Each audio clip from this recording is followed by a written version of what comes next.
नमस्कार, आप देख रहे हैं फर्स्ट लुक बिहार और मैं रविंद्र कुमार। शिक्षा विभाग के अपर मुख्य सचिव के पाठक लगातार चर्चाओं में रहे हैं और चर्चाओं में हैं। इधर 4 अक्टूबर को जो एक आदेश जिला शिक्षा पदाधिकारी मुजफ्फरपुर ने जारी किया है, वह एक अलग ही मुद्दा है। एक तरफ जहां सरकार बच्चों को विद्यालय से जोड़ने का प्रयास कर रही है, इसके लिए पहले से निर्देश जारी होता आ रहा है। आज ठीक उसके विपरीत नाम काटने का निर्देश दिया गया है।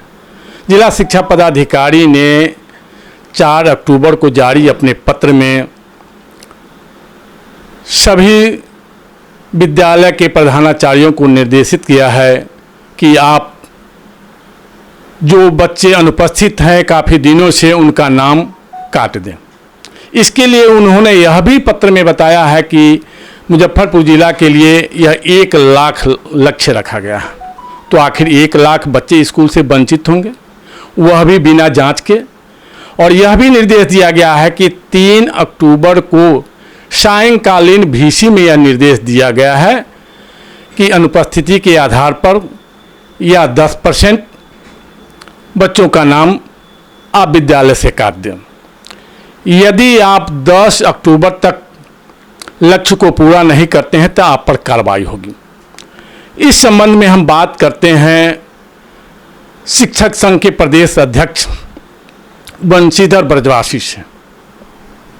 ब्रजवासी जी, जो यह निर्देश जारी है, जो जिला शिक्षा पदाधिकारी यह निर्देश जारी किए हैं प्रधानाचार्यों को, यह कितना उचित है? आप इसे किस रूप में मानते हैं?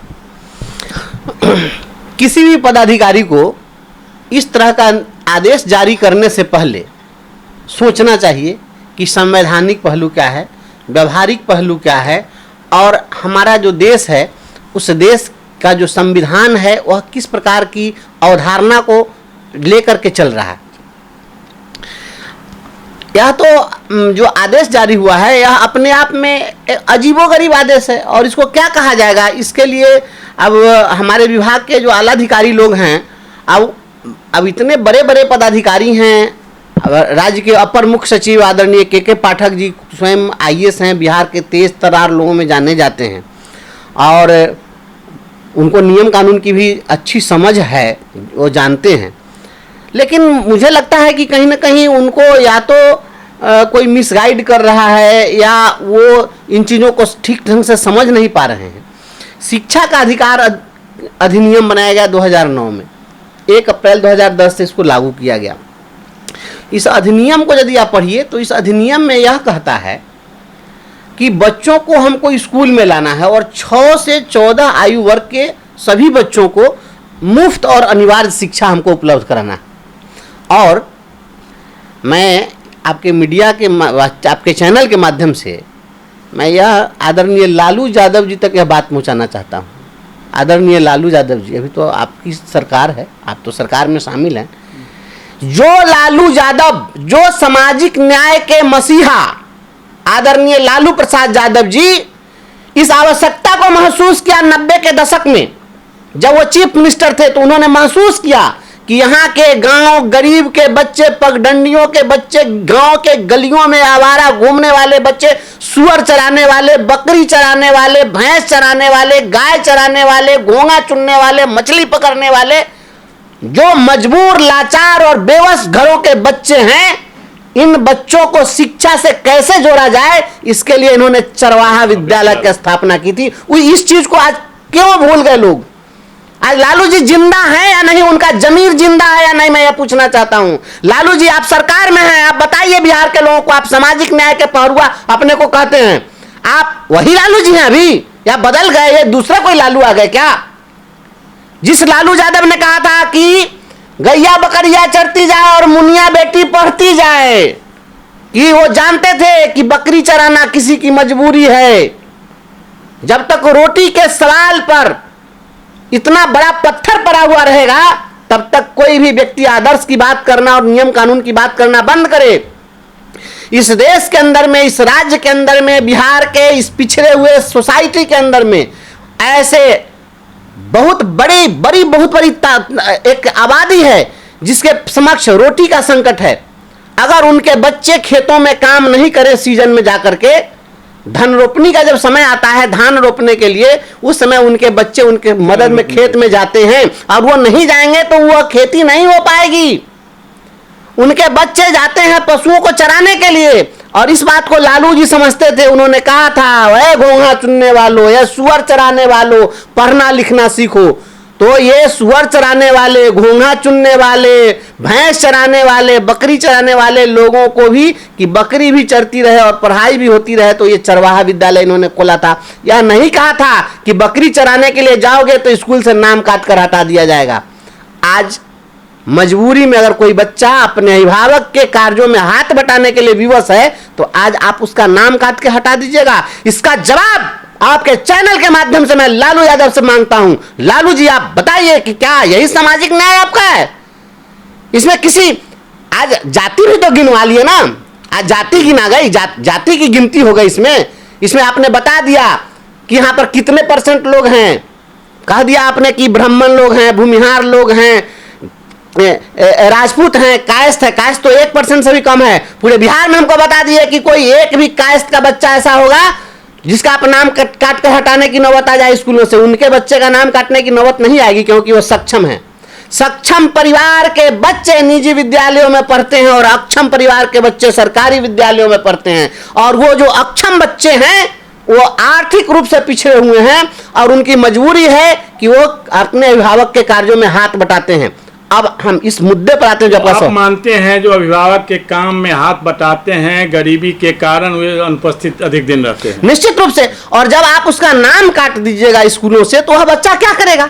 जब आप नाम काटिएगा उस बच्चे का, तो उसको तो ऐसे ही शिक्षा से, शिक्षा के प्रति तो उसको, शिक्षा का महत्व तो उसको समझ में आ ही नहीं रहा है। तो एक जो शिक्षा का महत्व समझ ही नहीं रहा है, जिसको शिक्षा का महत्व समझ में आ जाएगा, उस दिन वह सबसे ज्यादा प्रायोरिटी, भूखे पेट भी आकर के वो आकर के पढ़ेगा। और जो अभिभावक शिक्षा के महत्व को समझ जाएंगे, तो वो घर में झाड़ू पोछा करके भी अपने बच्चों को पढ़ा लेंगे।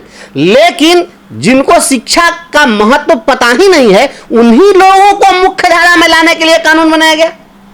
यह कानून हमने नहीं बनाया है, भारत सरकार ने कानून बनाया और पूरे देश के अंदर लागू किया गया 1 अप्रैल 2010 से, जो शिक्षा का अधिकार अधिनियम आया। और इस अधिनियम की कंडिका 8 को मैं आपके सामने में रखना चाहता हूं। इसको आप लोग देखिए।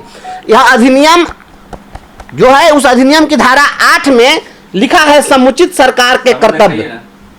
समुचित सरकार के कर्तव्य। सरकार की क्या रिस्पॉन्सिबिलिटी होगी इस कानून के तहत? इन लोगों ने, सरकार ने खुद कानून बनाया और इसमें इन्होंने कहा है कि 6 वर्ष से 14 वर्ष की आयु के प्रत्येक बालक को निःशुल्क प्राथमिक शिक्षा उपलब्ध कराना है। यह सरकार की जवाबदेही है। 6 वर्ष से 14 वर्ष की आयु के प्रत्येक बालक द्वारा अनिवार्य प्रवेश, प्राथमिक शिक्षा में उपस्थिति और उसको पूरा करने को सुनिश्चित करने की बाध्यता अभिप्रेत है। यह सुनिश्चित करेगी, इसका 8 का ग कहता है कि यह सुनिश्चित करेगी सरकार कि दुर्बल वर्ग के बालक और असुविधाग्रस्त समूह के बालक के प्रति पक्षपात न हो तथा किसी आधार पर, इस शब्द को ध्यान दीजिए, इस कानून में लिखा है कि किसी भी आधार पर प्राथमिक शिक्षा लेने और पूरा करने का निवारण न हो। और लिखा है प्रत्येक बालक द्वारा प्राथमिक शिक्षा में प्रवेश, उपस्थिति और पूरा करने को सुनिश्चित और मॉनिटर करेगी। यह सरकार की जवाबदेही है। यह तो बच्चा को विद्यालय में बच्चों की उपस्थिति सुनिश्चित कराना यह सरकार की जवाबदेही है। तो बच्चों की उपस्थिति सुनिश्चित कराने के लिए आपने क्या प्रयास किया है? आप बच्चों की उपस्थिति सुनिश्चित कराने के लिए उसकी समस्या को पहले जानना पड़ेगा ना। अगर आपको कोई रोग लगा है, समस्या जानना पड़ेगा, उन्हें जागरूक करना पड़ेगा।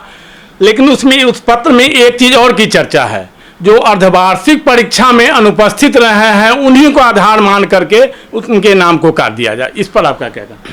मैं तो ये कह रहा हूं ना, यह शिक्षा का अधिकार अधिनियम जब से आया तब से आपको यह जानकारी होनी चाहिए कि अधिनियम ने कह दिया कि 14 वर्ष तक आप किसी क्लास में उसको रोक भी नहीं सकते हो, वह परीक्षा दे अथवा नहीं दे। वार्षिक परीक्षा में भी यदि वह शामिल नहीं होता है तब भी आपको उसी क्लास में डिटेन आप नहीं कर सकते हैं, आपको प्रमोट कर देना है, यह कानूनी बाध्यता है। तो फिर जब आप उसको आगे जाने से नहीं रोक सकते हैं तो उसका नामांकन कैसे रद्द कर दीजिएगा? और जिस तरीके से आप कह रहे हैं कि परीक्षा में नहीं आया तो काट दीजिए, 3 दिन नहीं आया तो नाम काट दीजिए, 15 दिन नहीं आया तो नाम काट दीजिए, तो नाम काट दीजिएगा तो यहाँ तो सरकार की जवाबदेही नाम काटना नहीं ना, उसकी उपस्थिति सुनिश्चित कराने के लिए जो और व्यवस्था करने की आवश्यकता है, आप पहले आप इसकी समीक्षा तो करिए। पहले आपको समीक्षा करनी चाहिए थी ना, पहले आप समीक्षा करते कि हम बच्चों की उपस्थिति नहीं हो रही, उसके मूल में कारण क्या है, और कारण का निवारण करिएगा ना। अब तो आप ऐसा कर दिए कि कोई बीमार व्यक्ति, कोई बहुत बीमार व्यक्ति और डॉक्टर के पास जाए और कहे कि भाई हमारी बीमारी को आप दूर कर दिए, तो कहे कि तुम जहर खा लो तो मर जाएगा, बीमारी खत्म हो जाएगी। या तो उसी प्रकार से हो गया। अपने देश, हमारा जो देश है वेलफेयर स्टेट है या लोक कल्याणकारी राज है। लोक कल्याणकारी राज में मान लीजिए कि इस कानून को हम भूल जाते हैं, थोड़ी देर के लिए हम इसको साइड में रख दिया और एक कानून बना दिया जाए इस देश के अंदर में, जो है भी अप्रत्यक्ष, वह कानून बना भी हुआ है, परोक्ष रूप से है कि सरकार गरीबी दूर करेगी, ठीक है। और सरकार को अगर यह लिख दिया जाए कि समुचित सरकार का कर्तव्य होगा कि वह गरीबी दूर करेगी, तो ऐसे पदाधिकारी लोग तो कहेंगे कि तो गरीबी दूर करने के लिए गरीबे को खत्म कर देना, गरीब रहेगा ना गरीबी दिखेगी। आप कुल मिलाकर के तो यही बात हो रही है कि ना गरीब यहाँ पर रहेगा ना गरीबी दिखेगी। तो गरीबी का कारण क्या है, उसका निवारण आप नहीं कीजिएगा, गरीबी को खत्म कर दीजिएगा। बच्चा किस कारण है उसकी समीक्षा करके उसके जांच करे, फिर आगे उसका निराकरण क्या हो सकता है उस पर विचार करें। और इसी अधिनियम का मैं बता दूं, यह शिक्षा का अधिकार अधिनियम की धारा 16 में कहता है कि रोकने और निष्कासन का प्रतिषेध किसी विद्यालय में प्रविष्ट बालक को किसी कक्षा में नहीं रोका जाएगा। मैंने आपको बता दिया ना, किसी कक्षा में जब डिटेन नहीं कर सकते, परीक्षा दे चाहे नहीं दे, या विद्यालय से प्राथमिक शिक्षा के पूरा किए जाने तक निष्कासित नहीं किया जाएगा। जब निष्कासित नहीं किया जाएगा तो आप नाम कैसे काट दीजिएगा? नाम काटने का मतलब तो निष्कासन नहीं होता है। तो जब आप निष्कासित नहीं कर सकते हैं, आगे लिखता है 17 नंबर धारा जो है इसकी, यह धारा कहती है कि बालक को शारीरिक दंड और मानसिक उत्पीड़न का प्रतिषेध, किसी बालक को शारीरिक दंड या मानसिक उत्पीड़न नहीं किया जाएगा। और जो कोई इस धारा के उपबंधों का उल्लंघन करेगा, ऐसे व्यक्ति को लागू सेवा नियमों के अधीन अनुशासनिक कार्रवाई का दायी होगा। तो यह तो कहता है कि आप किसी को शारीरिक दंड भी नहीं दे सकते हैं और मानसिक उत्पीड़न भी नहीं कर सकते हैं। जिस बच्चे का नाम कटेगा, क्या वह बच्चा मानसिक रूप से उत्पीड़ित होगा या नहीं, इस सवाल का जवाब आप संबंधित पदाधिकारियों से जरूर पूछिए। और आदरणीय लालू यादव से, जो सामाजिक न्याय के बहुत बड़े नेता हैं बिहार में और जात गिनवा रहे हैं, आज लालू यादव जी से पूछ लीजिए कि कहां गया आपका नारा कि गैया बकरिया चरती जाए और मुनिया बेटी पढ़ती जाए। ये चरवाहा विद्यालय खोलने का जो आपने कंसेप्ट लाया था, वो कहां भुला दिए आप लालू जी? आज आप ही के नजर के सामने और ऐसा आदेश निकल रहा है, गरीबों के बच्चों का नाम कट रहा है। पता कर लीजिए, जिन बच्चों का नाम कटा है उसमें 1% भी सवर्ण परिवार के बच्चे का नाम नहीं कटा होगा।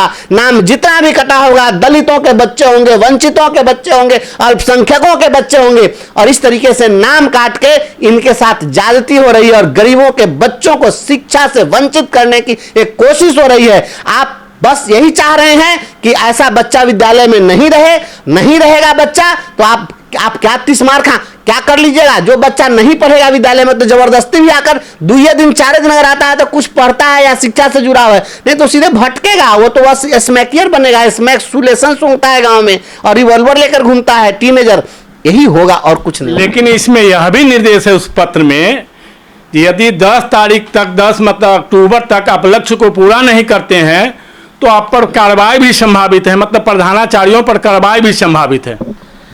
राजा ने कहा रात है, मंत्री ने कहा रात है, संतरी ने कहा रात है, सुबह सुबह की बात है। बस जो ऊपर से फरमान आया है, डीओ साहब ने कहा है, उसी बात को डीओ साहब डीपीओ साहब कहेंगे, उसी बात को हमारे बीओ साहब कहेंगे, सारे लोग कहेंगे। फांसी चढ़ा दीजिए शिक्षक को। देख रहे हैं ना, शिक्षकों को ड्रेस में बच्चा को आने के लिए कहा गया तो सिंहवाड़ा में स्कूल में घुस करके और शिक्षकों को किस प्रकार से पीटा गया है, आपने देखा है ना। बच्चे विद्यालय नहीं आ रहे हैं तो आप इस समस्या पर भी तो जाइए। जंदहा में आपने देखा है, वहां पर बच्चियों ने बीओ के गाड़ी को कूट दिया। क्यों कूट दिया? बच्चियों ने सवाल पूछा कि हमको बुला तो लिया, बैठाओगे कहां? बैठने की व्यवस्था भी तो नहीं है।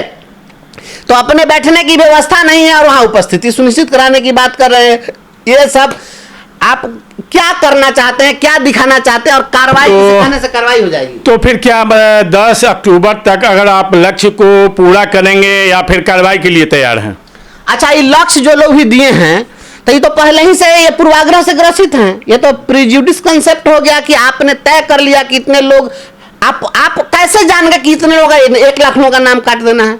ये तो आप तय कर लिए कि नहीं, हमको ये आप मानसिक रूप से तैयार है कि ये करना है और उसको किसी प्रकार से करवाना है। आप तो वही स्थिति हो गई कि किसी को फांसी पर चढ़ाना है तो दोषी हो चाहे निर्दोष हो, किसी को चढ़ा दो। तो इस तरीके से आप शिक्षकों को आप दबाव में डाल करके, ये एक बहुत गलत काम हो रहा है और ये गरीबों के बच्चे शिक्षा से जब विमुख होंगे उसका बहुत बड़ा दुष्परिणाम होगा। तो आप क्या मानते हैं जो शिक्षक लोग नाम काटेंगे? देखिए, अब विभाग का फरमान होगा तो नाम तो काटना पड़ेगा, शिक्षक तो बाध्य है, क्या करेगा शिक्षक? लेकिन हम केवल शिक्षक और पदाधिकारी और विभाग की बात हम नहीं कर रहे हैं। हम बात जो कर रहे हैं इस देश के कॉन्स्टिट्यूशन की बात कर रहे हैं और इस वेलफेयर कंसेप्ट की बात कर रहे हैं कि हमारा जो देश है उसमें जो यह सामाजिक न्याय की जो अवधारणा है, यह लोक कल्याणकारी राज्य की जो अवधारणा है, यह लोक कल्याण नहीं है, यह लोक विनाश होगा। सोसाइटी से बर्बाद होगा, आने वाली पीढ़ी खराब होगी, भविष्य बर्बाद होगा। अगर किसी का एक चीज स्पष्ट जान लीजिए, मेरा मानना है कि किसी का बेटा बेटी, एक बच्चा किसी का बेटा बेटी हो सकता है, वह बेटा बेटी बाद में है, इस देश का नागरिक पहले है। अगर किसी एक बच्चा का भविष्य खराब होता है तो समझ लीजिए इस देश के एक नागरिक का भविष्य खराब है, देश का भविष्य खराब हो रहा है। इसलिए इस रूप में आप लीजिए, किसी बच्चे को साधारण मत समझिए, वही बच्चा समाज के लिए कल वह बहुत बड़ा संत भी बन सकता है और बहुत बड़ा अपराधी भी बन सकता है। तो आप क्या बनाना चाहते हैं? आप जो करेंगे उसका परिणाम, दुष्परिणाम क्या होगा, इस पर सोच लीजिए। तो आप शिक्षक संघ के प्रदेश अध्यक्ष भी हैं, आपका दायित्व भी बनता है कि शिक्षकों को कार्रवाई से कैसे बचाएं, या शिक्षकों की लड़ाई और लड़ते आए हैं तो क्या इस शिक्षकों पर कार्रवाई होने देंगे या नाम कटवाने में उनको सलाह देंगे कि आप नाम काटिए? अच्छा, अभी हाल ही में आप देखे हैं, 2 दिन पहले हाईकोर्ट ने संज्ञान लिया है, मामला है। दो आदेश में हाईकोर्ट का आपको जिक्र करना चाहता हूं। के पाठक जी ने कहा दिया था कि स्कूल के टाइम में कोचिंग नहीं चलेगा। हाईकोर्ट में मैटर चला गया, जो कोचिंग चलाने वाले लोग एसोसिएशन चलाते हैं, एसोसिएशन चला गया हाईकोर्ट ने क्या कहा? बिल्कुल ये आदेश असंवैधानिक है, खारिज कर दिया, कहा कि नहीं इसको रद्द करेंगे, आप आकर पहले जवाब दीजिए, और रोक लगा दिया उनके आदेश पर। तो अपने मन से इन्होंने निकाल दिया था। दूसरा, पटना के एक स्कूल का न्यूज चला था विभिन्न अखबारों के माध्यम से और टीवी चैनल पर या और सोशल मीडिया में, तो उसमें था कि एक ही क्लासरूम में, एक ही रूम में पूरा स्कूल चल रहा है और 5-5 टीचर एक ही बोर्ड पर चीन खींच करके पढ़ा रहे हैं। हाईकोर्ट ने स्वयं संज्ञान लिया, स्वतः संज्ञान लिया चीफ जस्टिस ने, और इस पर एक्सप्लेनेशन मांगा है सरकार से। तो जो हो रहा है, कोर्ट भी इसको देख रहा है, और अगर इस प्रकार का कोई असंवैधानिक आदेश निकला, अगर पदाधिकारियों ने कार्रवाई की, अगर किसी प्रकार की जरूरत की, तो हम चुप नहीं बैठेंगे और ऐसे ऐसे आदेश को हम लोग निरस्त कराते रहे हैं। ये सब होते रहा है, हाईकोर्ट में हम लोग जाएंगे, उसको रद्द करा देंगे। किसी शिक्षक का बाल बांका नहीं होगा, इसे खता किसी की सजा किसी को, ये नहीं चलने वाला है। हमारे विद्यालय में जो व्यवस्था नहीं है तो बच्चे अगर आएंगे तो कहाँ बैठेंगे, ये भी तो आप पहले देख लीजिए। और उपस्थिति आप कैसे तय कर दिए कि हाँ 90% उपस्थिति हो जानी चाहिए, 75% हो जानी चाहिए? इसका कोई आपने तय किया है कि एवरेज इतना कम से कम होना चाहिए? किस आधार पर आपने तय किया? कोई सर्वे है, कोई रिपोर्ट है? अपने मन से तय कर दिया कि नहीं 99% बच्चा नहीं आएगा, तो कोई 100% नहीं आया। ऐसा भी एक आदेश निकाल दिया किसी बीओ ने कि 100% बच्चा नहीं आया तो नाम काट देंगे। यार ऐसा होता है? कोई आदमी ऐसा है कि वो बीमार नहीं पड़ेगा, उसके साथ समस्या नहीं होगी? गजब बात है। चलिए, तो बहुत बहुत धन्यवाद शिक्षक संघ के प्रदेश अध्यक्ष ब्रजवासी जी, जो आप हमारे चैनल के साथ बात किए। आपने बेबाकी से अपने शिक्षकों के पक्ष को रखा और जवाब दिए, इसलिए बहुत बहुत धन्यवाद। आप देखते रहिए फर्स्ट लुक बिहार, और हमारे फेसबुक पेज को फॉलो और लाइक करें, हमारे चैनल को सब्सक्राइब करें और लाइक करें।